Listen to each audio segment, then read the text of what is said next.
Perón ante una verdadera multitud congregada espontáneamente para escuchar su palabra de despedida como secretario de Trabajo y Pensión.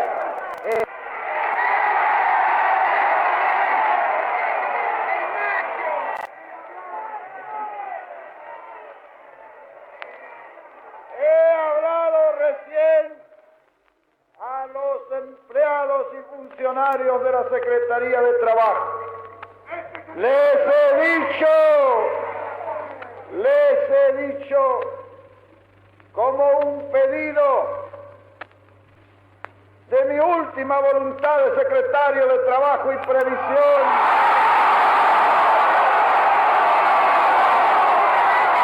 Les he dicho que les pedía que no abandonase nadie los cargos que desempeñan, porque se me han presentado numerosísimas renuncias. Yo considero que en esta hora una plaza de empleado en la Secretaría de Trabajo no es un puesto administrativo, sino un puesto de combate.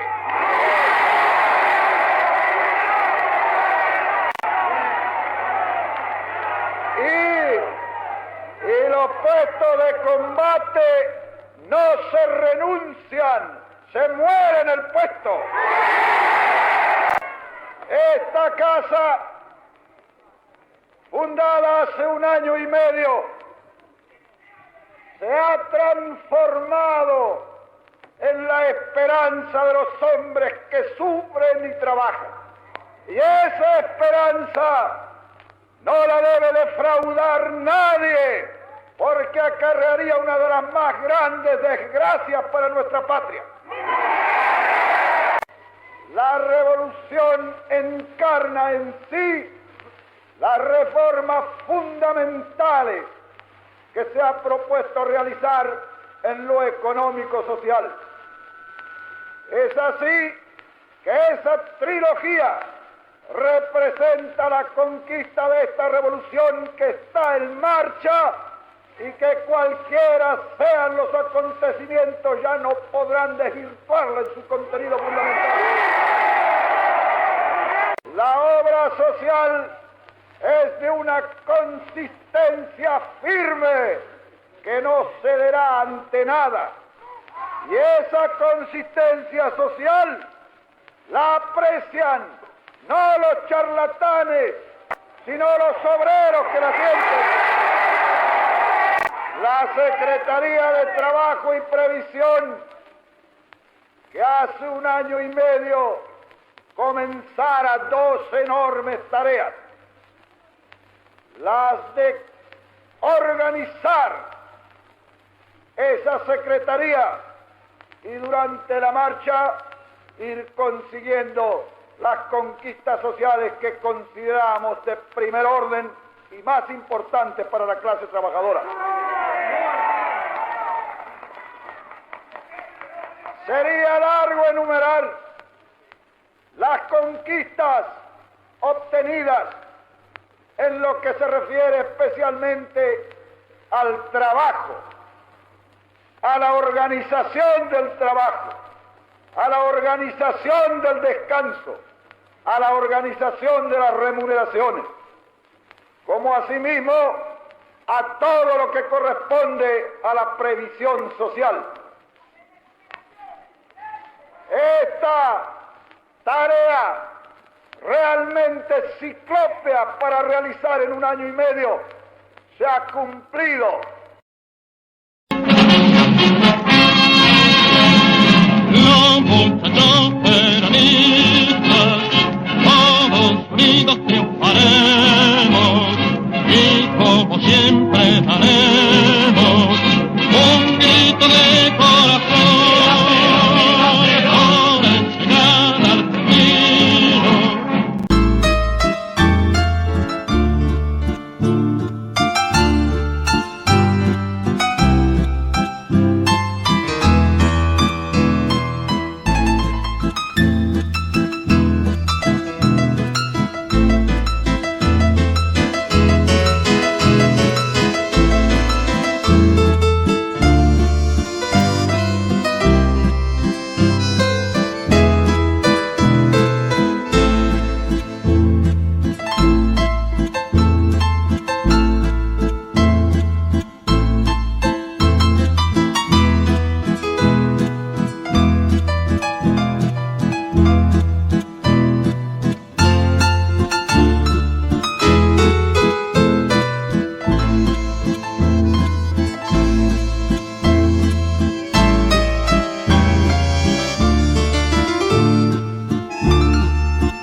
que ha comenzado por realizar una propaganda para el ahorro posible con los mejores salarios. Ha propugnado las mutualidades y ha aumentado el número de los argentinos con derecho a jubilación en cifras verdaderamente extraordinarias. Hemos defendido desde acá a todas las organizaciones obreras que hemos propugnado y hemos facilitado en su organización. Cuando llegué a la Secretaría de Trabajo y Previsión, el primer pedido que recibí de los obreros fue la derogación de un antiguo decreto del año 43, donde se establecía un régimen de asociaciones gremiales de tipo totalitario. El primer decreto que firmé en esta Secretaría fue la derogación de ese reglamento de las asociaciones profesionales. Y tengo la satisfacción de decir que el último que firmo hoy es el nuevo régimen legal de las asociaciones profesionales, muy distinto del anterior. En este nuevo régimen de asociaciones profesionales puedo garantir que es una reglamentación de lo más avanzado que existe. Bastaría decir que se ha creado a esa organización obrera un régimen legal tal que el gobierno, que puede muchas veces intervenir provincias o cualquier otra asociación, de acuerdo a este decreto ley, no puede intervenir los sindicatos obreros. Queda firmado, he dicho, en mi carácter de secretario de Estado, y tienen la firma de los ministros de Obras Públicas y de Marina, el decreto de aumento de sueldos, de salarios móvil, vital y básico, como la participación en las ganancias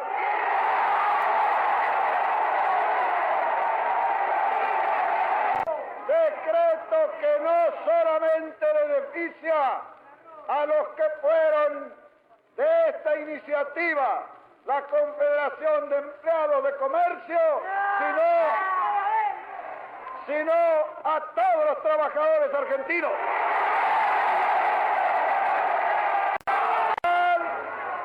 Al dejar esta casa que para mí tiene tan gratos recuerdos, debo manifestar una vez más mi crédito, reafirmando mi fe en una democracia perfecta como la entendemos aquí. Dentro de esa fe democrática, fijamos nuestra posición incorruptible e indomable frente a la oligarquía.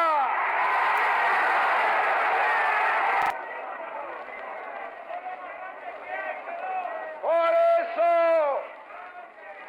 pensamos que los trabajadores solo deben confiar en sí mismos y recordar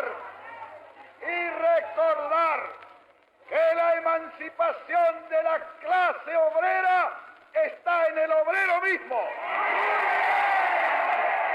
Hay que tener fe en esa lucha y en ese futuro. Venceremos en un año o venceremos en 10, pero venceremos.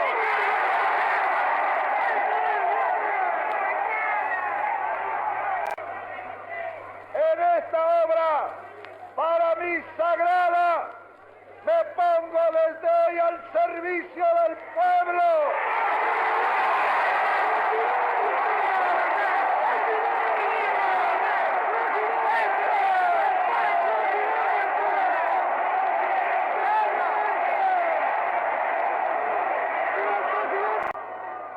Y si algún día es necesario para despertar esa fe, me incorporaré a un sindicato y lucharé desde abajo.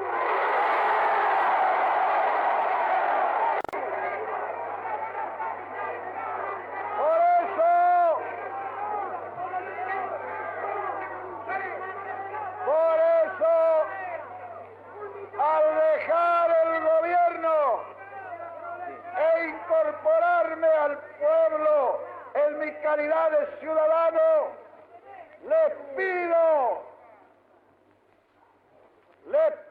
una vez más que sean unidos y que se despojen de todo otro sentimiento que no sea el servir directamente a la clase trabajadora.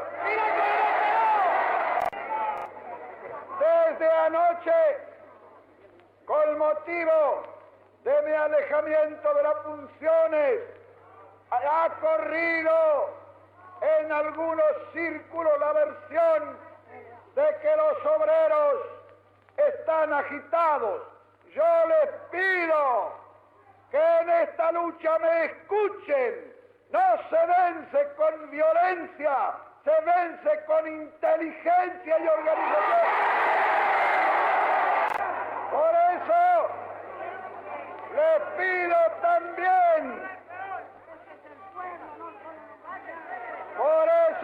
pido también, que mantengan una absoluta calma y cumplan con lo que es nuestro lema de siempre: del trabajo a casa y de casa al trabajo. No debemos, por ninguna causa, exponer la tranquilidad de un obrero ni la felicidad de una familia. Hemos de luchar con inteligencia y organización, y el triunfo es nuestro. Por eso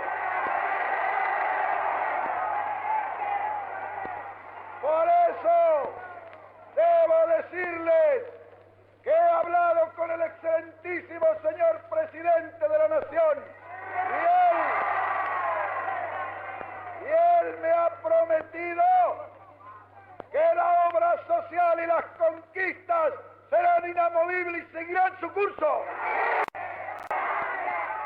Calma y organización necesitamos para seguir estructurando este brillante Estado social que vamos defendiendo paso a paso.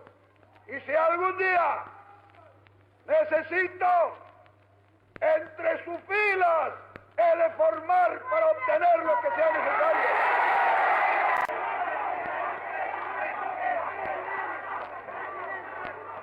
Hasta entonces, que sea la calma y la tranquilidad la que guíe los actos de los obreros. Pido ese orden, pido esa tranquilidad en nombre de los superiores intereses de la nación. Pido ese orden, pido esa tranquilidad para que no perjudiquemos esta magnífica jornada de justicia social. Pido tranquilidad, pido orden para que sigamos adelante nuestra marcha triunfal, como también, si es necesario algún día, pediré guerra. Y para terminar, lleven este recuerdo de la Secretaría de Trabajo y Previsión. Únanse y defiéndanla, porque es la obra de ustedes y es la obra nuestra. Buenas noches.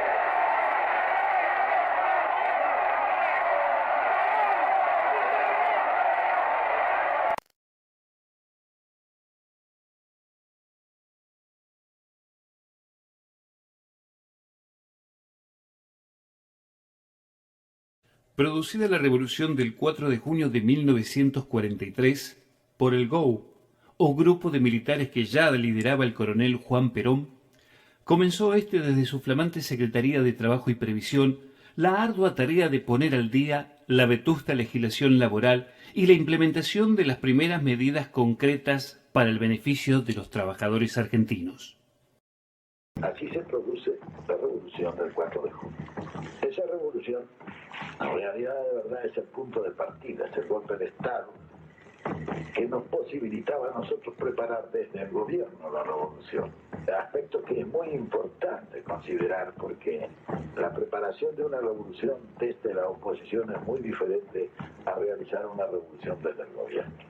Ello nos permitió iniciar la preparación humana. Yo necesito que ustedes me nombren presidente del Consejo Nacional del Trabajo. Era un Departamento Nacional del Trabajo. Un organismo oscuro y trascendente que estaba funcionando desde hacía mucho tiempo sin ninguna finalidad y sin ningún objeto. La gente indudablemente se rió cuando yo le dije a los jefes oficiales que me fueron a ver. Les dije eso, en fin, ellos se ríen, dicen, ¿cómo es que lo nombramos ministro de Ejército quiere ser secretario de Trabajo y Previsión? Indudablemente yo necesitaba un punto de apoyo y una palanca para hacer la preparación humana de la revolución. Y no había nada mejor que ese Departamento Nacional del Trabajo, al cual yo iba a convertir en Secretaría de Trabajo y Previsión, con rango de ministerio, y desde allí comenzar la preparación humana de la revolución. El estado social del país era miserable. Había peones que ganaban 12 pesos por mes. En general los salarios eran de hambre.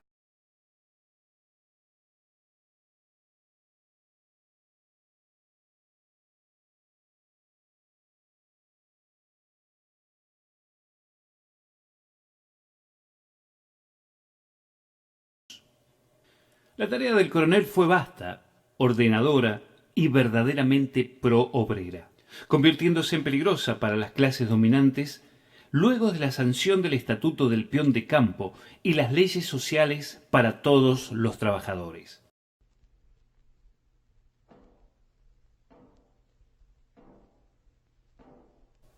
Fue mirado entonces con recelo. Altos oficiales del ejército y de la marina, dirigentes de los viejos partidos políticos, el embajador norteamericano. Ellos comenzaron a tratar de desplazar al atrevido coronel de infantería que comenzaba a granjearse la confianza leal de las clases más sumergidas argentinas, quitándole a los poderosos sus viejos intereses. A principios de 1945, las medidas adoptadas por Perón, la situación internacional de la guerra y las intenciones políticos sindicales del coronel decidieron a un grupo de militares y dirigentes civiles sacarlo del medio. Mientras tanto, Perón había sido designado ministro de Guerra y vicepresidente para poder organizar aún más y mejor el sentido de la llamada revolución que implementaba el gobierno.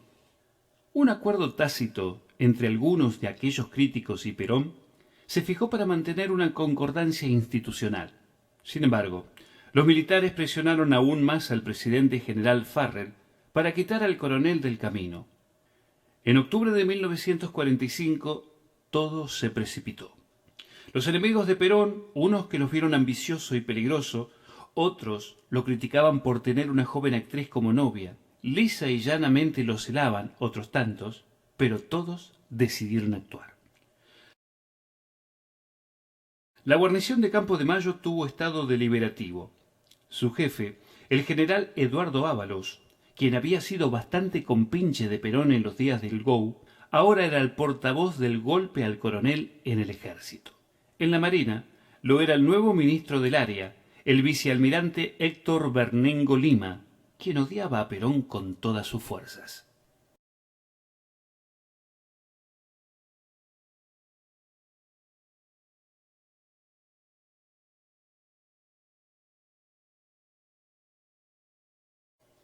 Así, ante el último planteo de sus camaradas, Perón rehusó a ser manoseado y decidió llevar hasta el mismo general Farrell la disyuntiva, o ellos o él junto con los trabajadores. El presidente, quien no tenía carácter, eligió presionado su alejamiento. El coronel entonces renunció a todos sus cargos el día 9 de octubre y se preparó para el ostracismo.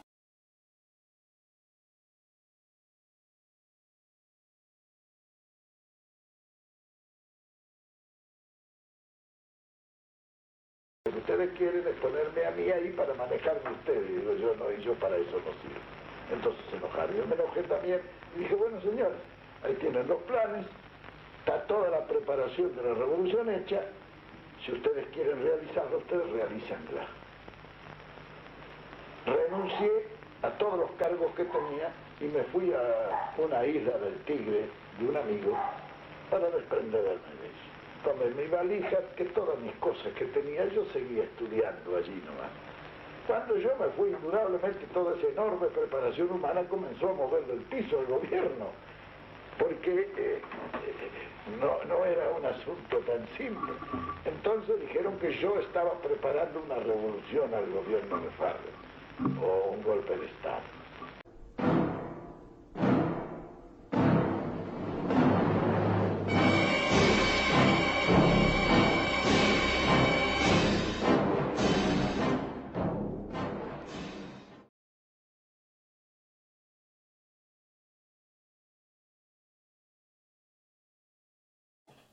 Al día siguiente, junto con su pareja, Evita Duarte, se atrincheraron en su departamento de la calle Posadas, en el centro de Buenos Aires, junto con amigos.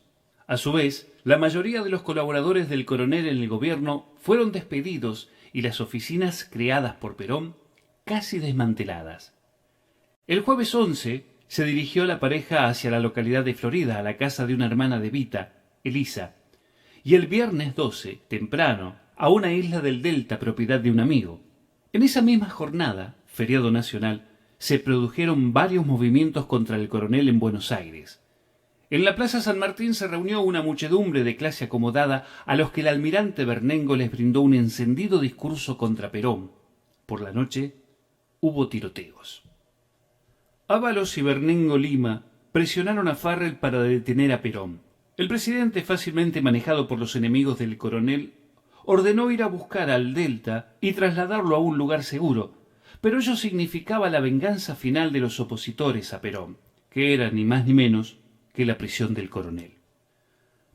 Pasada la medianoche del día 12, la pareja regresó a la calle Posadas en la capital y allí recibió Perón al subjefe de la Policía Federal con el pedido para su confinamiento. Sin ofrecer resistencia, el coronel fue acompañado por Domingo Mercante y Juan Duarte en el automóvil del primero, hasta el muelle del Puerto Nuevo. Al despedirse de Evita, su novio, le encargó paciencia, pues según él, todo iría a salir bien.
Cuando llegaron al puerto, los esperaba otro auto, con un oficial de marina con las órdenes de Bernengo, que invocaba al presidente, para la detención concreta y el traslado al coronel a la isla Martín García en el cañonero Independencia, surto en ese muelle. Perón no ofreció resistencia. Antes de despedirse de Mercante, combinaron las siguientes directivas: movilización obrera y paro general por su liberación.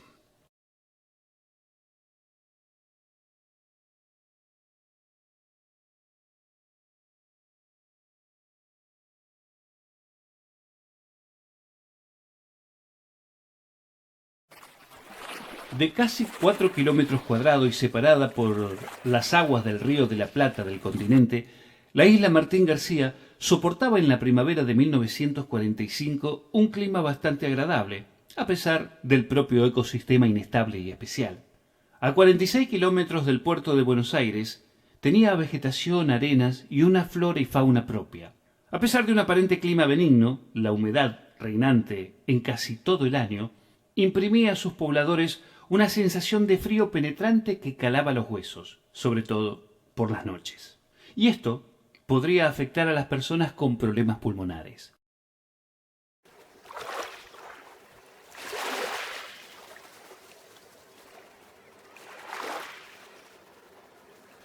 Cuando arribó el buque de la Armada con el coronel Perón preso a su bordo, en la isla, que básicamente era un penal castrense, había cerca de 500 habitantes, civiles y militares. El jefe era el coronel Oscar Labocat, de la Artillería de Costas. Había casas de familia, escuela primaria, registro civil, la cárcel, el correo, cine, teatro, la panadería, casinos, almacén general. Y apenas Perón llegó a Martín García, la llamó desde ese entonces como La Roca. Y decidieron detenerme. Así fue que fue el jefe de policía, el coronel Mittelbach, fue hasta la isla donde yo estaba, me tomaron preso y me trasladaron a Martín García. Lo que más me molestó fue precisamente que para hacerlo me entregaran a la Marina. Entré ahí, me llevaron al presidio militar que hay ahí y de ahí me trasladaron a una pequeña casita que había. Y empezaron a desfilar todos de la isla para decirme lo mismo, porque estaban todos conmigo. El correo vino y me dijo del correo, dice lo que quiera decir allá, y cualquier cosa que necesite, en fin. En fin, y comencé a percibir que nuestra acción había sido muy eficaz, sobre todo en las esferas populares. Al coronel lo recibió en el muelle el jefe del penal, coronel Labocat, quien no le tenía mucha simpatía a Perón, pero que era sin embargo un hombre de honor. En el buque Independencia habían venido también, como los carceleros, enviados por Buenos Aires, un comisario de la Federal y el capitán de corbeta Tropea, verdadero enemigo del coronel.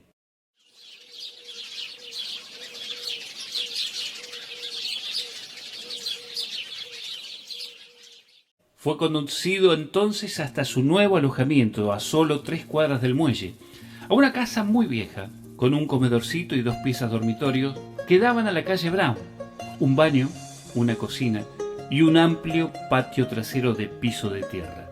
En la casa solo había lo indispensable. El baño era muy grande, alto y completamente azulejado, lleno de humedad y telas de arañas. En el dormitorio, una antigua cama de bronce, una mesa de madera, silla tonel, un armario con espejo en la puerta y una mesita de luz destartalada.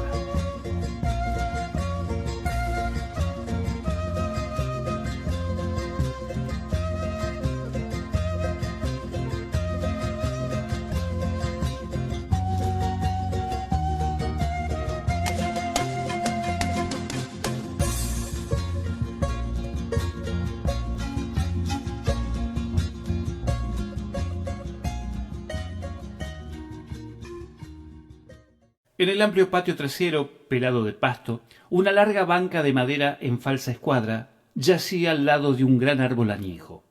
Aquí, el coronel pasaría gran tiempo de su vida en la isla leyendo, escribiendo y conversando con el jefe del penal, quien luego de días de charlas muy personales se convertiría en un seguidor silencioso de Perón.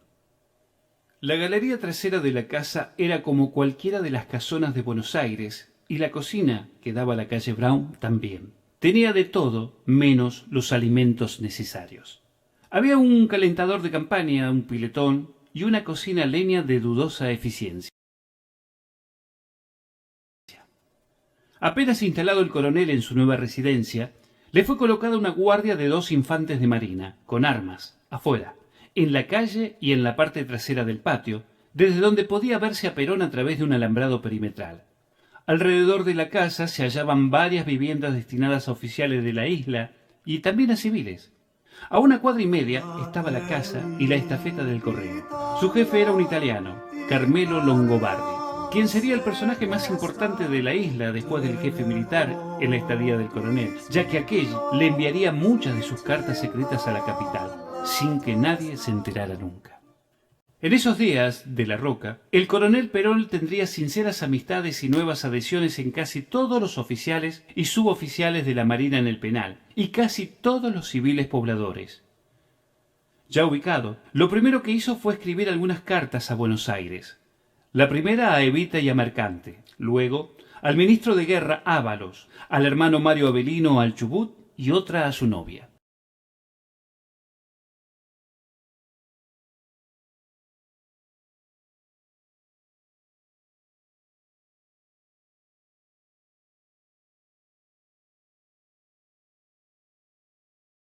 Bien, ahí pasé en Martín García una semana y yo seguía trabajando y estudiando mis cosas. Seguía pensando con el plan y con todo, porque yo sabía que algún día eso iba a ser útil. Bien, hasta que el 17 de octubre, a la mañana, se produjo una eclosión popular.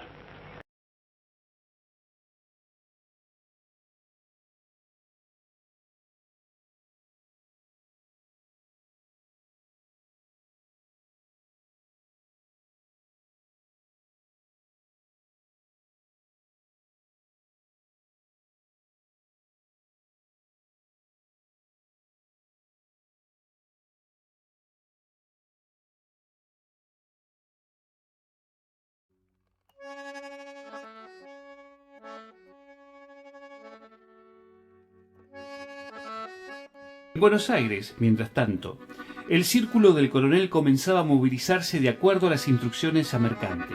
Primero, accionar a los abogados de Perón, Bramuglia, Subiza y Clopet para obligar legalmente al gobierno a dejarlo libre.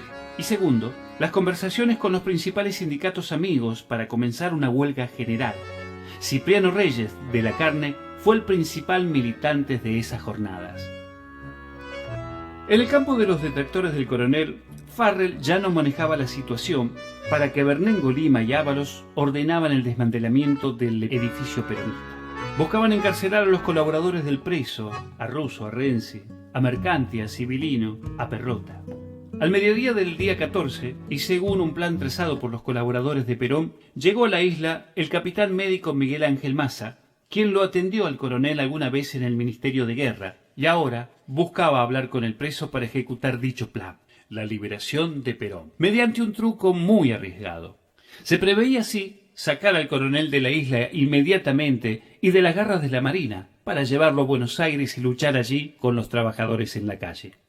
De acuerdo al plan aprobado por Perón, el doctor Maza presentó al presidente Farrell un falso informe muy desfavorable de la salud del coronel en la isla, adjuntando una radiografía pulmonar de él de los años 30, bastante precaria. Al mismo tiempo, le pidió que Perón fuera trasladado inmediatamente al hospital militar de la capital. Mientras tanto, el lunes 15, la Argentina comenzaba a recalentarse. Varias empresas nacionales y multinacionales anunciaron que quitarían beneficios en los jornales a sus trabajadores. Los sindicatos reaccionaban y Cipriano Reyes ha movilizado a los obreros de la SUIF y AMUR que recorrían las calles de Berisso y Ensenada. Algunos políticos conservadores pedían la vuelta de los viejos ministros de la época del fraude electoral. Los ingenios tucumanos han declarado la huelga revolucionaria por tiempo indeterminado.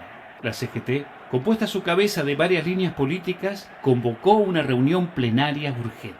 En Junín han parado los ferroviarios. En el Chaco, paro general con violencia. Avellaneda, La Plata y Rosario se convulsionan con manifestaciones callejeras de trabajadores. Por toda la costa de la provincia de Buenos Aires se comenzaba a reunir enormes piquetes de obreros y operarios con rumbo a la capital. Mientras Ábalos se dio cuenta entonces que la partida ya estaba perdida para el ejército, comenzó a sacar los pies del plato gubernamental. Ese día 15 le entregó a Farrell una nota suya solicitándole trasladar a Perón a la capital, según pedía su médico, el capitán Massa. El presidente se dio cuenta de la grave situación política y social, consecuencia del traslado de Perón a Martín García, y decidió arreglar él el asunto, hablando con el ministro de Marina, Bernengo, para liberar al coronel y llevarlo al hospital militar, aplacando así las enormes manifestaciones obreras.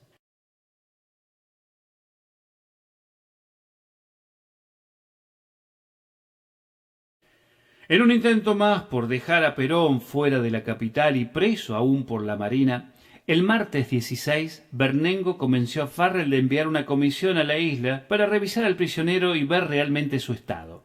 Massa fue acompañado por 2 médicos de la confianza de Bernengo, el capitán Tropea y un capitán del ejército de apellido Moretti. Todo el grupo se dirigió al atardecer entonces a la isla de La Roca, como la llamaba Perón, en una vieja lancha destartalada de la policía de puertos, designada con el número 19 y pronto a ser radiada. En ella sirvieron de tripulación 3 suboficiales y un marinero de la policía marítima. Esa noche llegaron los médicos San Martín García dispuestos a revisar a Perón para confirmar su detención en la isla.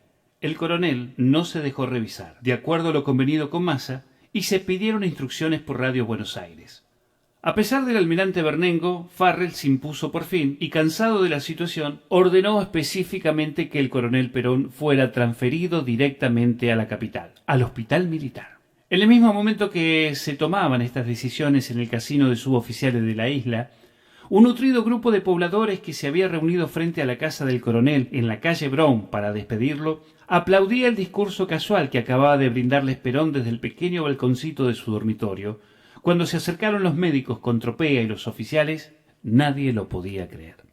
Luego de empacar sus cosas y ropa en las 2 maletas que había traído a La Roca, Perón se encaminó hacia el muelle junto con los oficiales Petillani y Lava, con quienes se quedó conversando sobre la situación política, la guerra, su vida, etc., hasta la 1 de la mañana del 17, esperando que la comitiva se acercara al espigón para zarpar. Finalmente, en la misma lancha de vencijada, el grupo zarpó junto con el coronel a bordo con rumbo al puerto de Buenos Aires. Antes de dejar La Roca, Perón se despidió de todos los que lo habían atendido como se merecía, sobre todo del coronel Lavocat, del jefe de la estafeta de la isla Longobardi y del colimba que tuvo como asistente los 5 días de su estadía y a quien debía varios favores personales en la capital. A ellos le prometió que si retornaba al gobierno algún día, los recompensaría por su leal amistad. Perón también cumplió con esta promesa.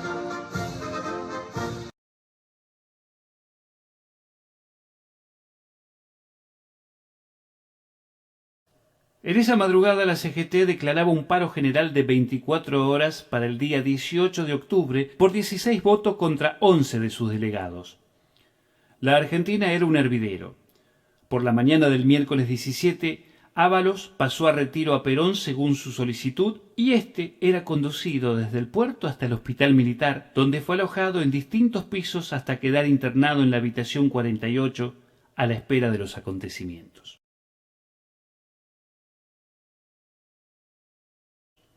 Evita Duarte, quien había estado golpeando todas las puertas del gobierno, desesperada reclamando la libertad de su hombre, se acercó con su hermano hasta el nosocomio militar, pero no pudo verlo.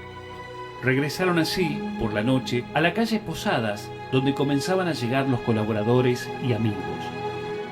Mercante fue liberado.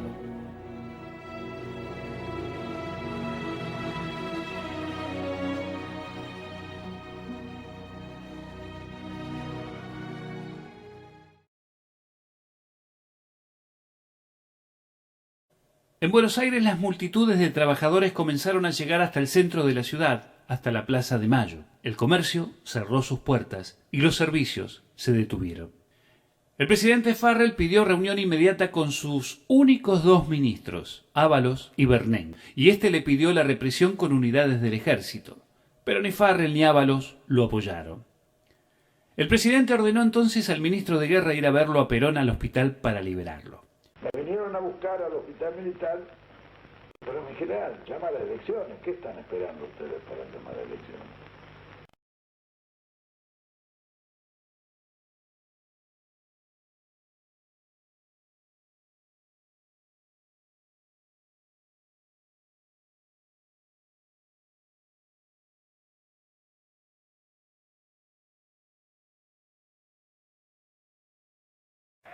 Anochecía y la Plaza de Mayo estaba ya llena del pueblo trabajador que pedía a gritos la liberación del coronel. Ábalos entrevistó a Perón en el hospital militar y le dijo que Farrell le solicitaba que hable con la muchedumbre para calmarla y disolver así las manifestaciones. Perón aceptó con las condiciones. Primero, que Bernengo Lima fuera a su casa. Segundo, que se reponga a sus colaboradores en los puestos que tenían. Y tercero, que se fije una fecha para las elecciones generales. Ábalos habló con Farrell, quien aceptó las condiciones y decidieron trasladarse hasta la residencia presidencial para ir juntos todos, luego, a la Casa de Gobierno.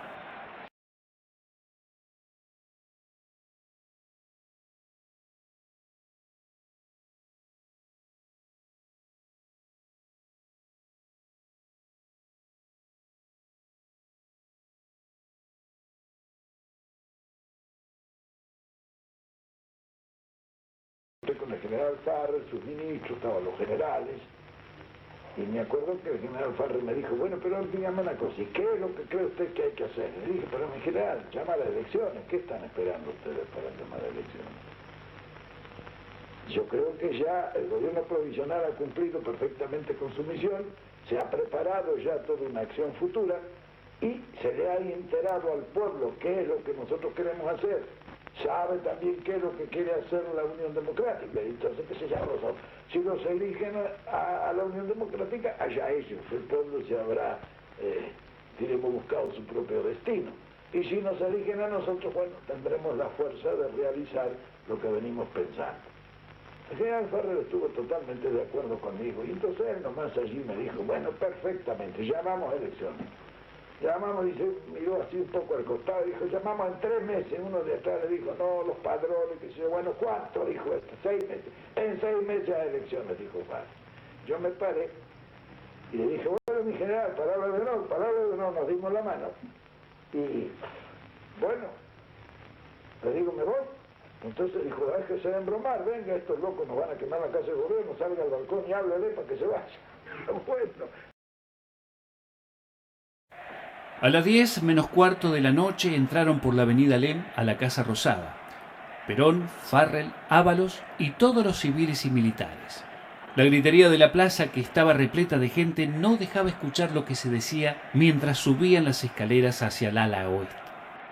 Antes de salir al balcón, Edelmiro Julián Farrell miró a Perón a los ojos y le dijo solemnemente que él iba a cumplir con todo lo que le pidió, pero que Perón no dijera nada ahí de su prisión en Martín García. Le pidió una promesa que el coronel aceptó. Cuando se asomaron por ese balcón, cientos de miles de gargantas se hicieron oír apenas divisaron la figura de su coronel. Primero habló Farrell, quien lo presentó y le dio un abrazo delante de todos. Perón se acercó al micrófono, conmovido, y sorprendentemente pidió a todos cantar el himno nacional. Al instante, se deslizó por entre los presentes en el balcón y se dirigió hacia el salón, donde tomó una hoja de papel y escribió algunos renglones mientras todos entonaban el himno. Luego, ante los nuevos gritos de la multitud, Perón se escurrió nuevamente hasta el micrófono. Y pasado unos segundos de silencio, empezó su discurso con su palabra preferida. Trabajadores. La Plaza de Mayo estalló de algarabía. En su mano izquierda tenía ese papel garabateado por él hacía instantes, con algunas palabras de ayuda a memoria. Salí al balcón. Cuando llegué al balcón, sin con todo el ajetreo del día, yo ni sabía lo que les iba a decir había como 1 millón de personas en la plaza, frente a la Casa de Gobierno. Y entonces les pedí que cantaran el himno, ¿sabes? Para armonizar un poco el discurso, para pensar lo que les iba a decir. Mientras ellos cantaban, yo armé mi discurso. El himno argentino es bastante largo, me dio suficiente tiempo como para armar el discurso. Y entonces les hablé.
Mientras Perón daba su discurso en la Plaza de Mayo, el vicealmirante Bernengo Lima intentaba levantar a la flota de Ríos sin ningún éxito. Y apenas comenzaba a hablar el coronel, el general Ábalos se escabulló del balcón y desapareció entre la gente. Ninguno de los dos aparecería en el futuro en forma pública.